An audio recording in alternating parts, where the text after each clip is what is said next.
विकास शुरू किया गया होता तो ये 70 साल में तुम्हारे तक पहुंच ही नहीं पाया अभी तक।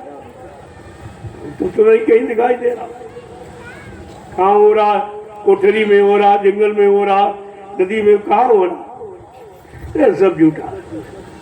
ये विकास क्या जाने, जिन्होंने अपने चरित्र का विकास नहीं किया, अपने परिवार का विकास नहीं किया, वो देश समाज का विकास क्या करेगा, इस पर आपको विचार करना चाहिए।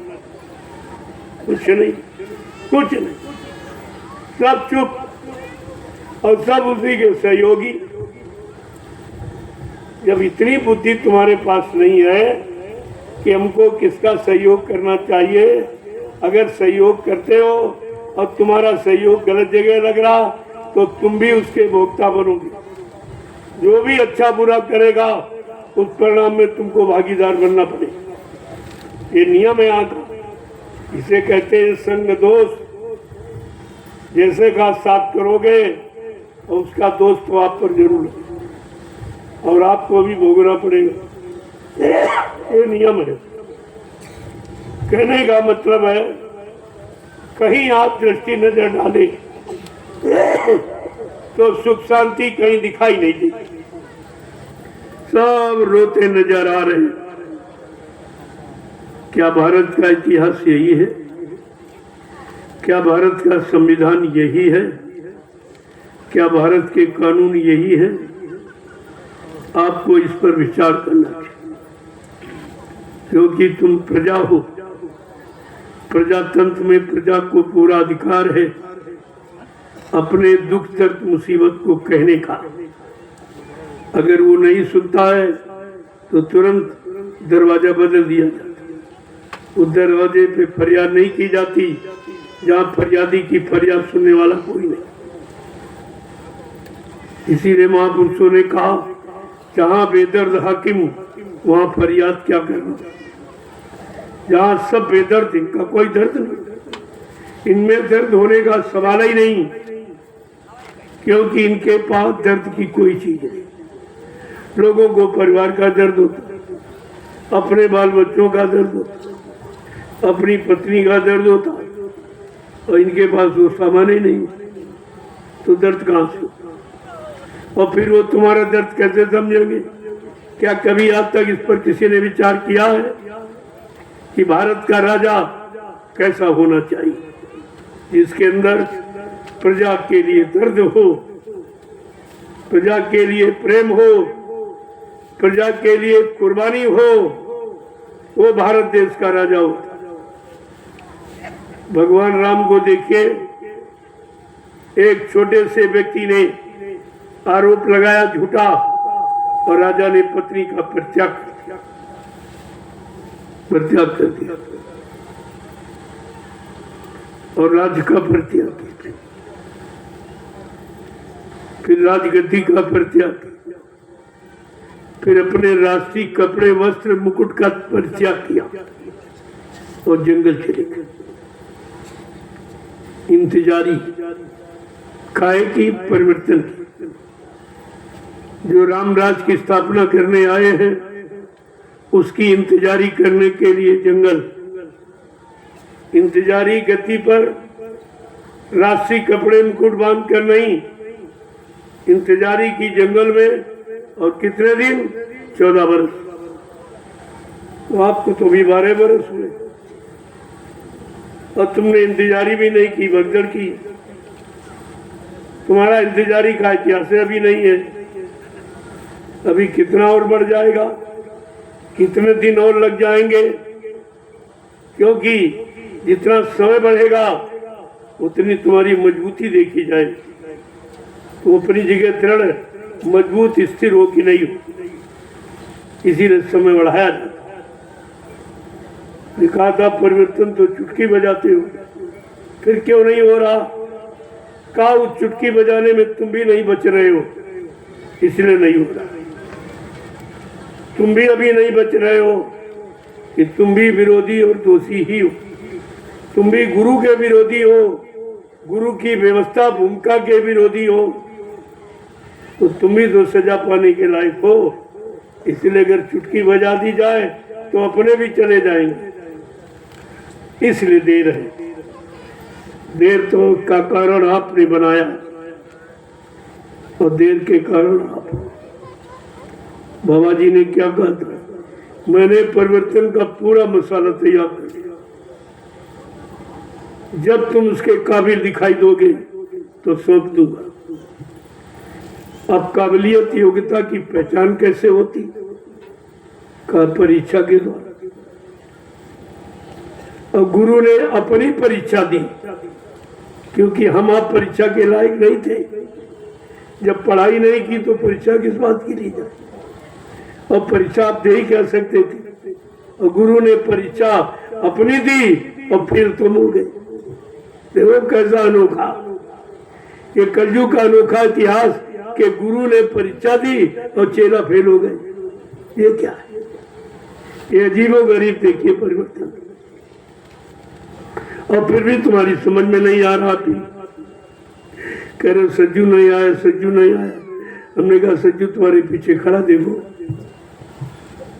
देखो तो घूम कर, घूम के देखो, मुड़ के नहीं, घूम कर। घूमने मुड़ने में फर्क है। इस तरह से पूरा घूम जाओ, यानी हर तरफ से घूम जाओ। काम से, क्रोध से, लोभ से, मोह से, झूठ से, छल से, कपट से, हिंसा से, यानी सबसे मुक्त मोड़ लो। ये घूमना है। और जिस दिन घूम जाओगे उसी दिन परिवर्तन तुम्हारे सामने खड़ा। परिवर्तन तुम्हारे से निकलेगा। बाबा जी किसी देश से खरीद के नहीं ले आएंगे जो तुमको पकड़ा देंगे। परिवर्तन हमारे तुम्हारे अंदर बैठा। अगर आप देखें तो रोज कितनी बार तुम सज्जू में जाते हो, कलजू में जाते हो। अपने में देखो कितनी बार रोज आप कलजू सज्जू में जाते हो।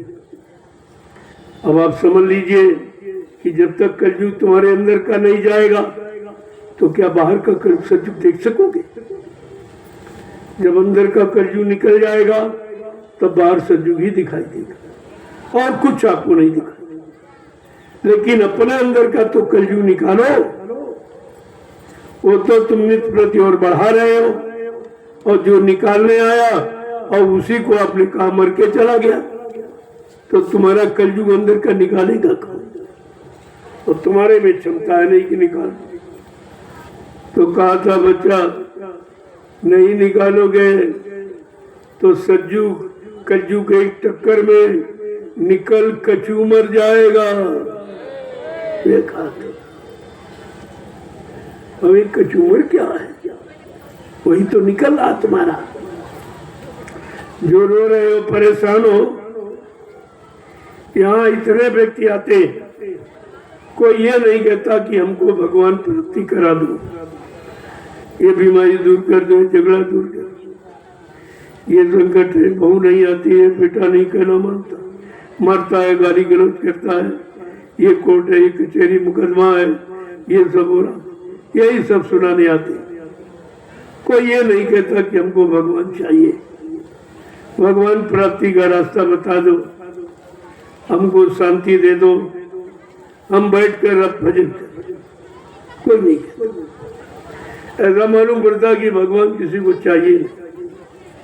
इसी से फुर्सत नहीं है।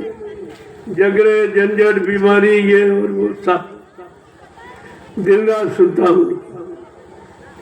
तभी तो पता चलता है अभी कोई भक्त ही नहीं है, अभी जगत भगत है। और जगत के भक्त माया के पुजारियों की बात है। और इनसे और अध्यात्म के भक्तों में अंतर है। औकात दोनों में बैर है। जगत भगत का बैर है। चारों युग प्रमाण, चारों युगों का प्रमाण है कि संसारियों का और भक्तों का हमेशा बैर है। ना उनकी मानते, ना उनकी मानते, ना उनके अनुसार चलना चाहता, ना उसके अनुसार वो चलना चाहता। यही झगड़ा है। इसी को कलयुग कहा जाता। कलह युग, कलह माने लड़ाई झगड़े का युग।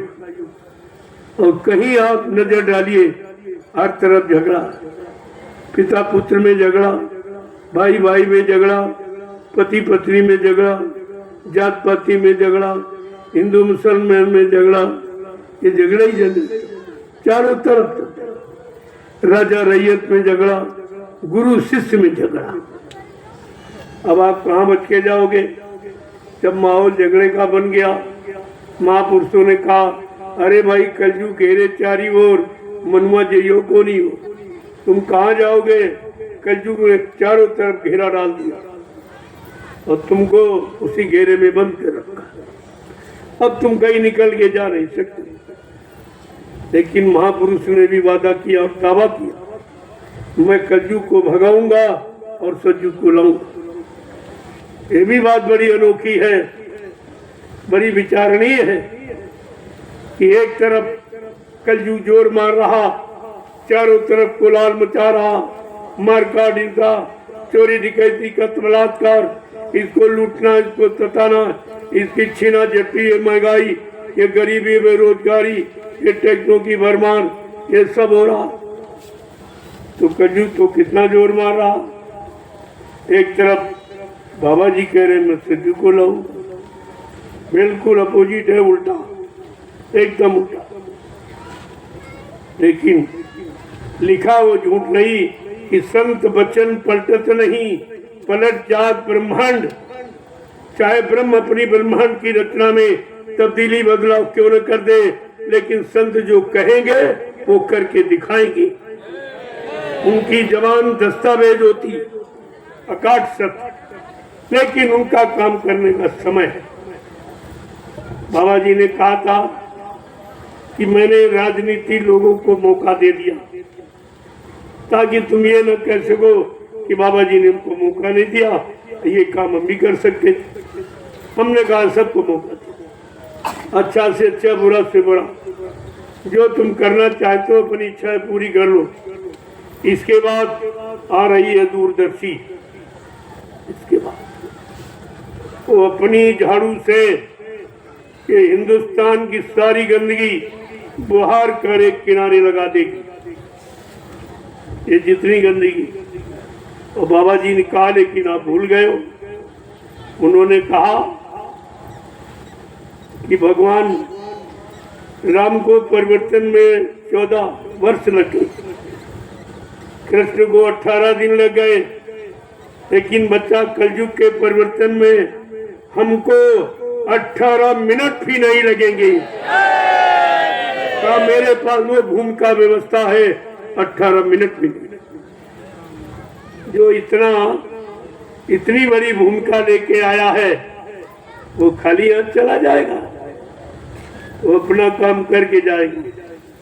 तुम्हारा ये भ्रामक प्रचार एक किनारे रह जाएगा, तुम पश्चाताप करोगे, रोगे, चिल्लाओगे, ये भारत की जनता तुम्हें माफ नहीं करेगी।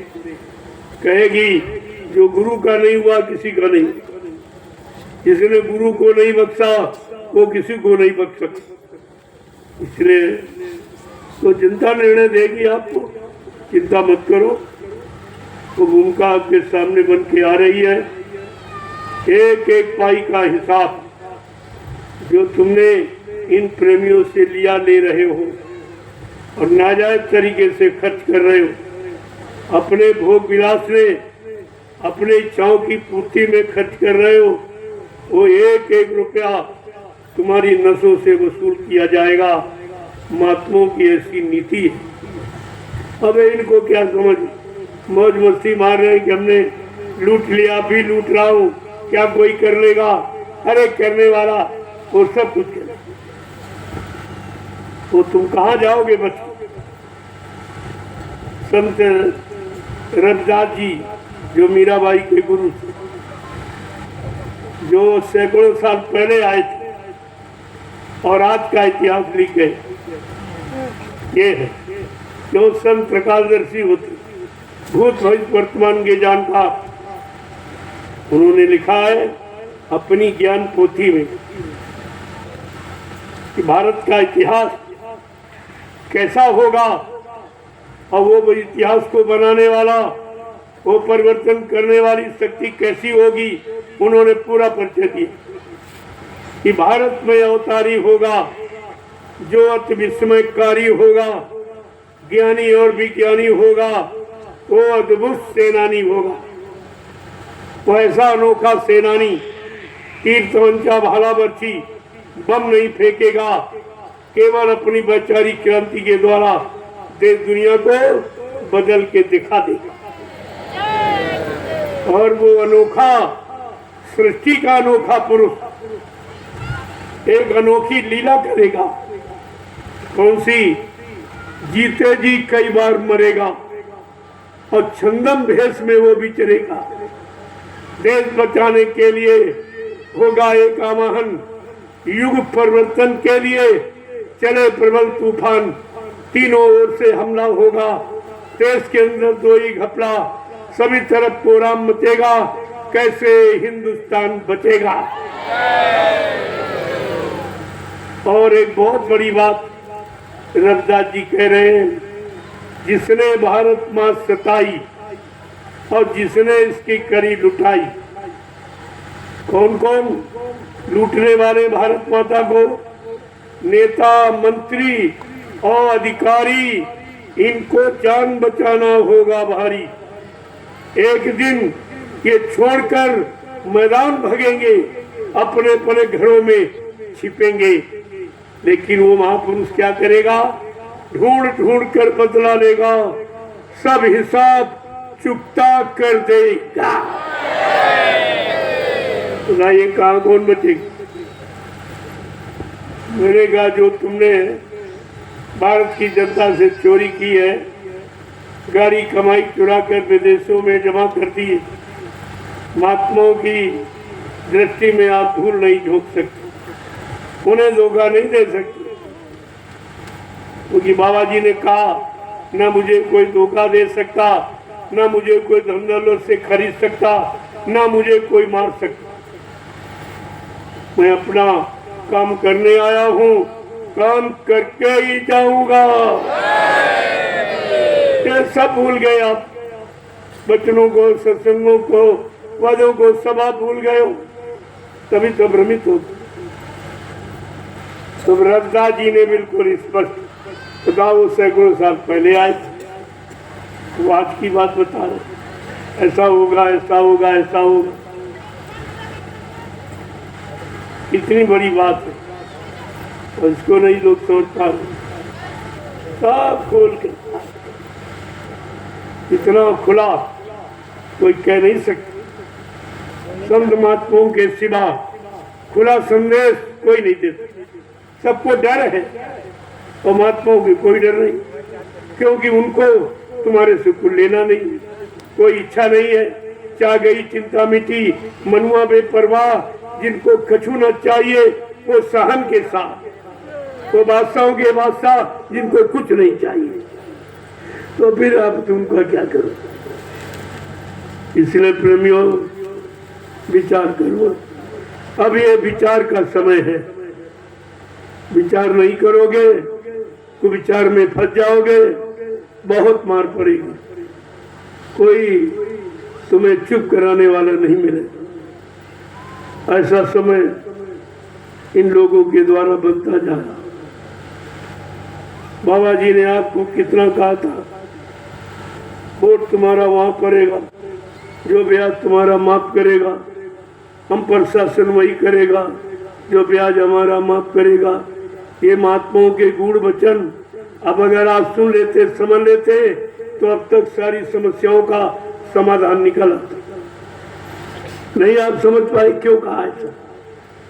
और का बच्चा जैसे सुमरन करते हो, ऐसे माला पर सुमरन करना रोज कि वोट हमारा वहां पड़ेगा, जो ब्याज हमारा माफ करेगा, हम पर शासन वही करेगा, जो ब्याज हमारा माफ करेगा। ये कितनी बड़ी बात है।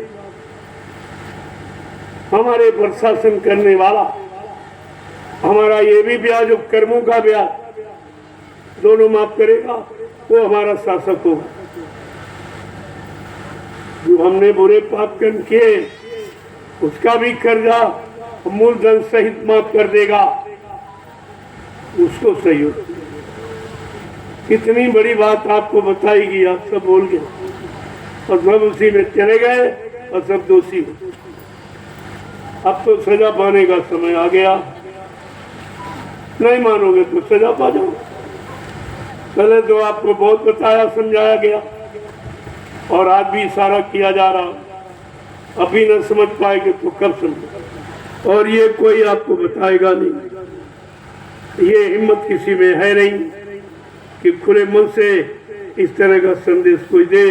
सबको अपने मान सम्मान की जरूरत है, या मान सम्मान अपमान कुछ नहीं, जब है ही नहीं।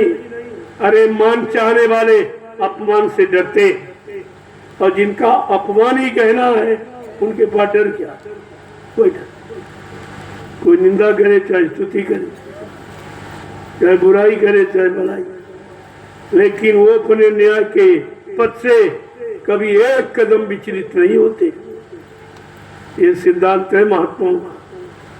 वो निंदा चुगली, वो प्रशंसा बढ़ाई के चक्कर में नहीं रहते, क्योंकि ये मान भी झूठा, अपमान भी झूठा, वो झूठ के चक्कर में रहते नहीं।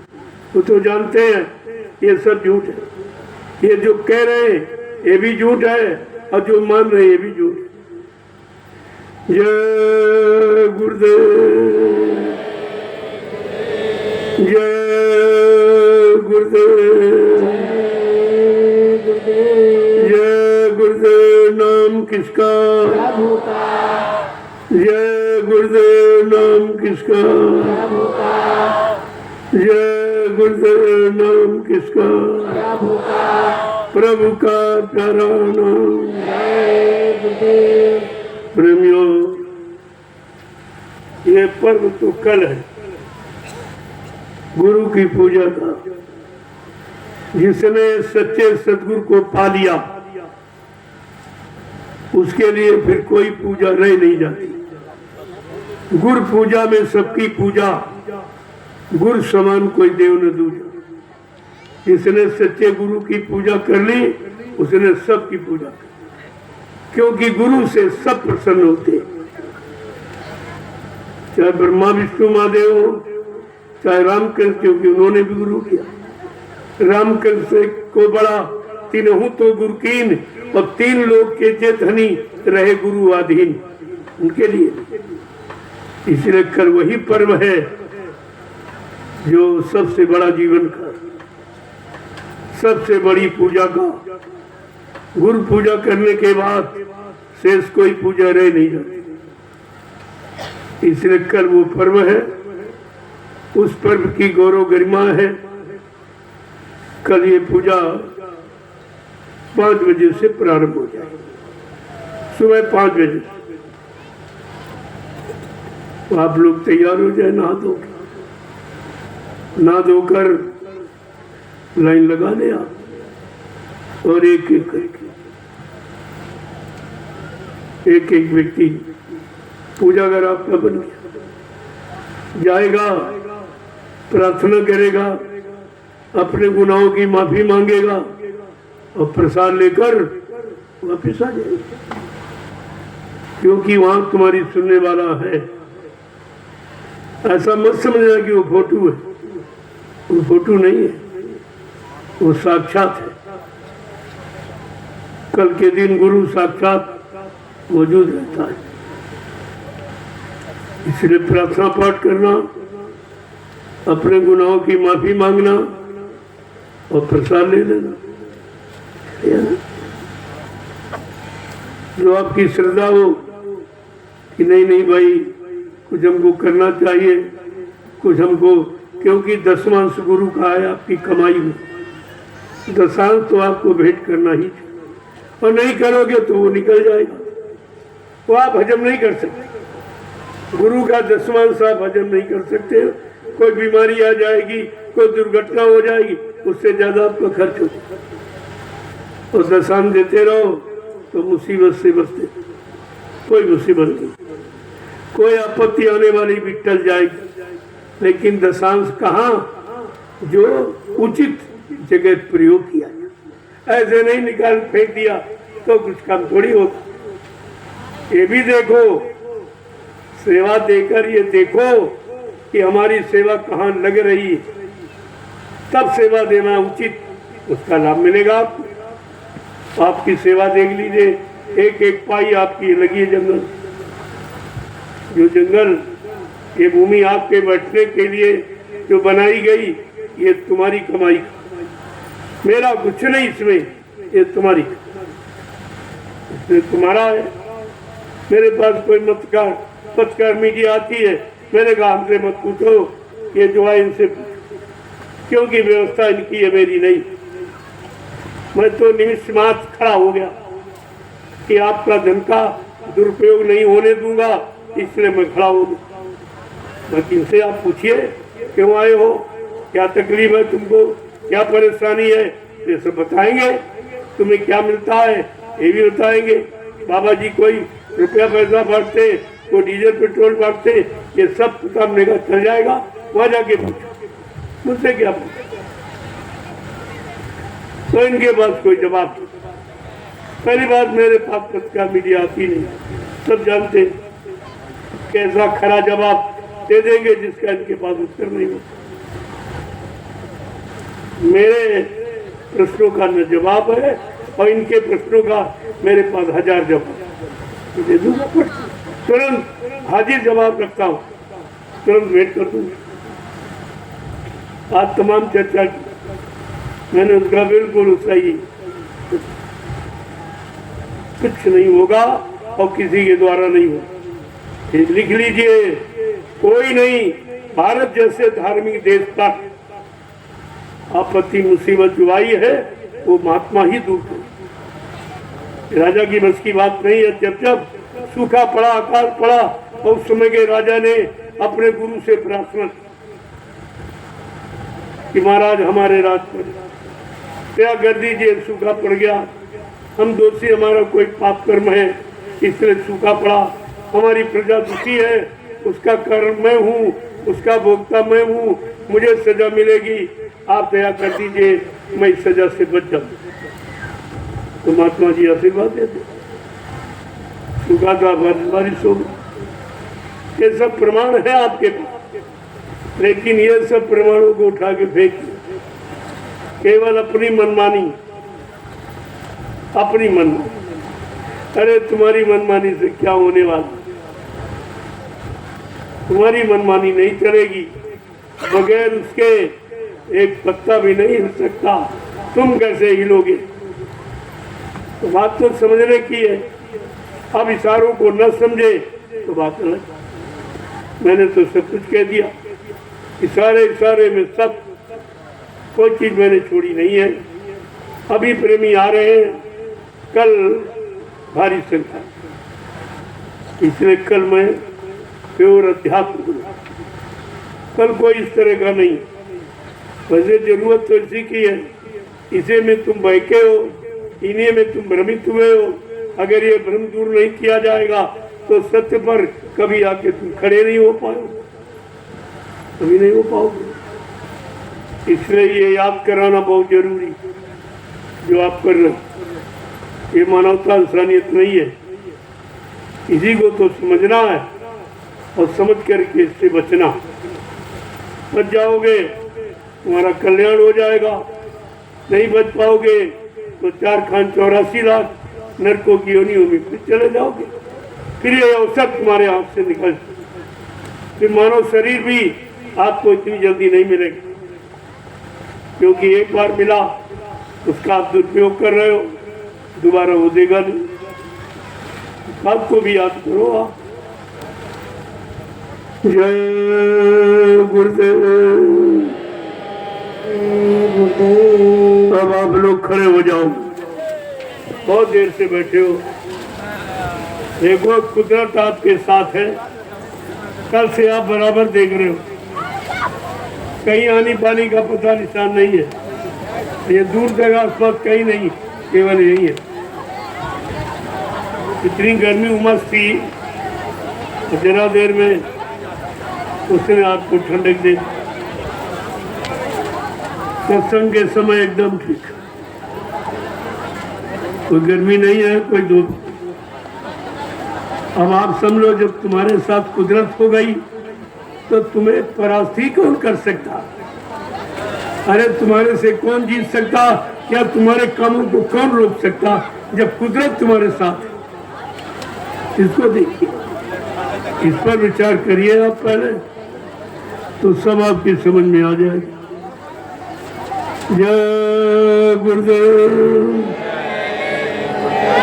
सब प्रेमी जोर से बोलो, सब मिल बोलो।